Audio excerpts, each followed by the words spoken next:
Welcome to our exploration of the self through various psychological perspectives. Let's start with the self as a cognitive construction.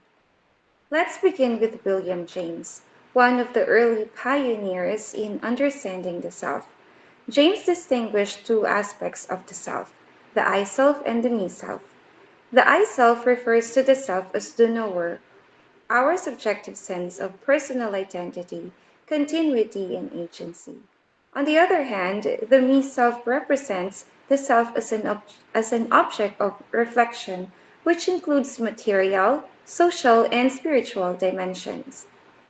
According to William James, the self has two aspects, the I, the subject, and the me, the object. In everyday life, this can be seen when we think about how we behave in different roles.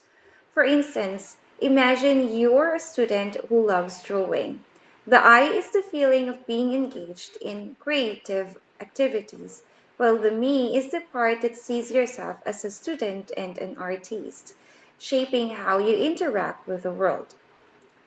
Moving to Karen Horney, she emphasized the societal influence on the self. A common real life example is social media. People often present an idealized version of themselves online, which may differ from who they really are. Horney would argue that this creates a conflict between the real self and the ideal self, leading to anxiety or dissatisfaction. Horney emphasized the role of external factors like relationships and culture in the development of a real self versus a false self. She believed that striving for an idealized self concept leads to feelings of alienation from the real self. Moving on to Carl Rogers, a humanistic psychologist, he introduced the concept of the self concept, which refers to the organized, consistent set of perceptions and beliefs about oneself. According to Rogers, individuals strive for congruence between their real self, who they are, and their ideal self, who they want to be. Psychological distress arises when there's a significant gap between the two. Here are the three dimensions of self concept according to Carl Rogers, who believed that psychological well being is achieved when the real self and the ideal self are aligned. For example, a person who dreams of becoming a doctor but feels pressured to work in the family business may feel psychological distress. Rogers would encourage self acceptance and following one's own path to achieve congruence. Finally, Donald Winnicott. Donald Winnicott proposed the idea of the true self and the false self. He suggested that the true self is an individual's authentic self, which develops when they feel safe and supported. The false self, on the other hand, is a protective shell constructed to comply with external demands or cope with a challenging environment. Donald Winnicott focused on the true self versus the false self. Think about someone who behaves differently with friends than with their family. If they suppress their true desires and act according to others' expectations, they might develop a false self. Winnicott emphasized the importance of a supportive environment that allows the true self to flourish. Now let's talk about Sigmund Freud's psychoanalytic theory. Sigmund Freud's psychoanalytic theory provides one of the most iconic frameworks for understanding the self. Freud's model of the psyche consists of three parts, the id, the ego, and the superego. The id is driven by pleasure. The id is the unconscious part that seeks immediate gratification of basic drives, like hunger and sex.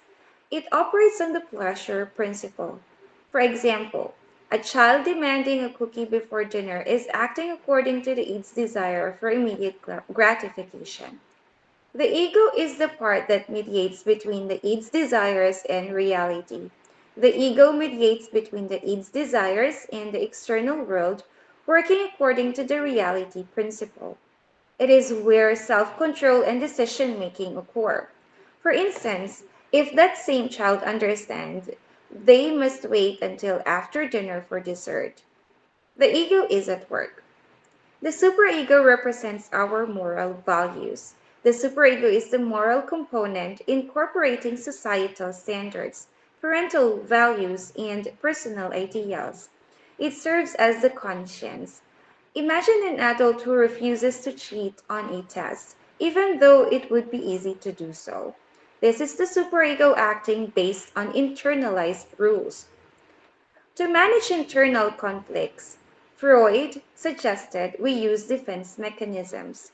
One common mechanism is repression, like forgetting an embarrassing moment from childhood. Another example is projection, where someone who is angry at a coworker accuses the coworker of being angry with them. We'll delve into defense mechanisms in another video lecture. Freud also introduced the psychosexual stages of development, which shape personality through childhood. For instance, a person who is overly tidy may have unresolved issues from the anal stage, when toilet training occurs. The psychosexual stages of development explain the pleasure focus of individuals on each stage and the possible fixations caused by underdeveloped stages. Oral stage, where the pleasures on oral activities such as sucking. Anal stage, pleasure focuses on bowel and bladder control. Phallic stage, pleasure zones are in the genitals. Children develops curiosity about sexual identity. Latency stage, sexual feelings becomes dormant. And during genital stage, mature sexual intimacy develops. Moving on, moving on to Erik Erikson's psychosocial development theory. His theory focuses on psychosocial development across 8 stages, each with its own challenge. Unlike Freud, who focused on psychosexual development, Erik Erikson proposed that human development unfolds in 8 psychosocial stages, each involving a specific crisis that must be resolved. Here are the crises faced by individuals on each stage of the psychosocial development. Trust versus mistrust during infancy. Developing trust in caregivers. Autonomy versus shame or doubt. Early childhood. Developing a sense of personal control. Initiative versus guilt. Preschool.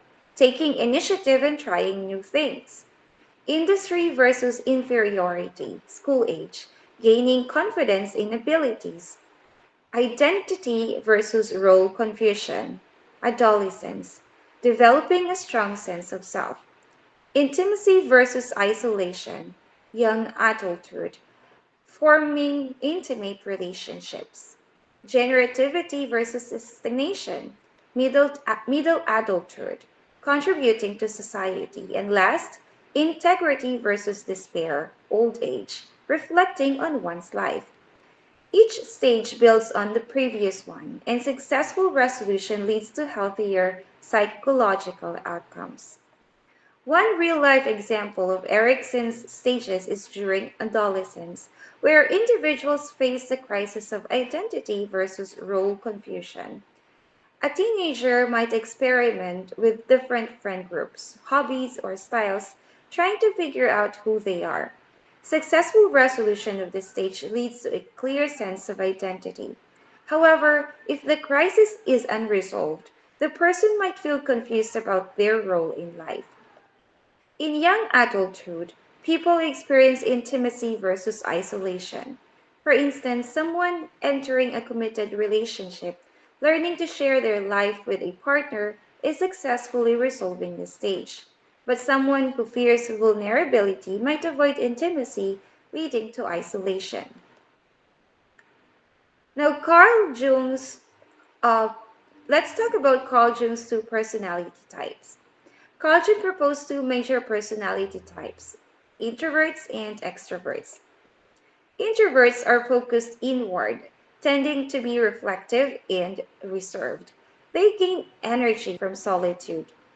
Extroverts are oriented outward, toward people and social interaction. They gain energy from being around others. According to Jung, No one is purely introverted or extroverted. Rather, individuals exist along a continuum. Imagine a group of friends at a party. The extrovert is in the middle of the dance floor, energized by social interaction, while the introvert enjoys a quieter conversation with a small group. Jung believed that these personality types reflect fundamental differences in how people respond to the world around them. Realistically, no one is purely introverted or extroverted. Most people have a mix of both traits and exhibit different behaviors depending on the situation. Now let's talk about self-esteem. Self-esteem is the evaluation we make of ourselves, and it comes in different forms. Global self-esteem is an overall sense of worth. For example, a person who feels generally confident and valued might have high global self-esteem, even if they sometimes face setbacks. State self-esteem is temporary and changes based on specific events. For instance, if you receive praise at work, your state self-esteem may increase, but it might decrease after receiving criticism. Domain-specific self-esteem refers to how confident we feel in particular areas of our life, such as academics, social life, or appearance. For example, someone might feel highly competent at work, but insecure in their social interactions. When people experience chronic low self-esteem, it can lead to issues such as depression, anxiety, and social withdrawal. The idea of the multiple self versus the unified self reflects how we view our identity. The debate between the multiple self versus the unified self focuses on whether we should view the self as a single, consistent entity or as a collection of multiple, often contradictory selves. The unified self theory posits that we maintain a single, coherent sense of identity that integrates our experiences and emotions. In contrast, the multiple self perspective suggests that individuals have different selves that they present depending on the social context or internal states. Both perspectives acknowledge that we adapt to various roles in life, but the multiple self view emphasizes the fluidity of these adaptations. For instance, in different social settings, people may behave in ways that highlight different parts of themselves. A person might be assertive and decisive at work, but more laid back and easygoing with friends. The multiple self perspective accepts that we adapt to different roles. However, the unified self theory suggests that beneath these different roles is a core, consistent self. For example, a person may believe that regardless of the context, their true values of honesty and kindness guide their actions. Let's talk about proactive and agentic self. Albert Bandura introduced the idea of self as proactive and agentic, meaning that individuals are not passive recipients of their environment, but actively shape their own lives through self regulation and intentional action.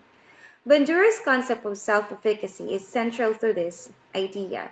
It refers to one's belief in their ability to succeed in specific situations. Bandura's theory of reciprocal determinism also highlights that behavior. Cognitive factors and the environment all interact to influence self development. Essentially, we are agents of change in our own lives, capable of making choices and exerting control over our circumstances. Albert Bandura emphasized the idea of the self as proactive and agentic, meaning we are active agents in shaping our own lives, not passive victims of our environment. Bandura introduced the concept of self efficacy, or belief in our ability to succeed. For example, if you believe you can learn to play the guitar, you're more likely to persist through challenges. High self efficacy leads to proactive behavior, like practicing regularly, while low self efficacy might cause someone to give up before they've even begun. Consider the example of someone starting a new business. If they have high self efficacy, they are more likely to take risks, believe in their vision, and work through setbacks, viewing themselves as agents capable of influencing their outcomes. Finally, let's look at the difference between the individualistic and collective self. The individualistic cultures, like the United States, people define themselves by their personal achievements, independence, and uniqueness. The focus is on personal autonomy and individual rights. For instance, a young entrepreneur who prides themselves on building their own company from scratch is likely functioning within an individualistic framework. In contrast, people from collectivistic cultures like Japan or other Asian countries define themselves more by their group memberships and roles within the society. The emphasis is on interdependence, social harmony, and fulfilling roles within the group.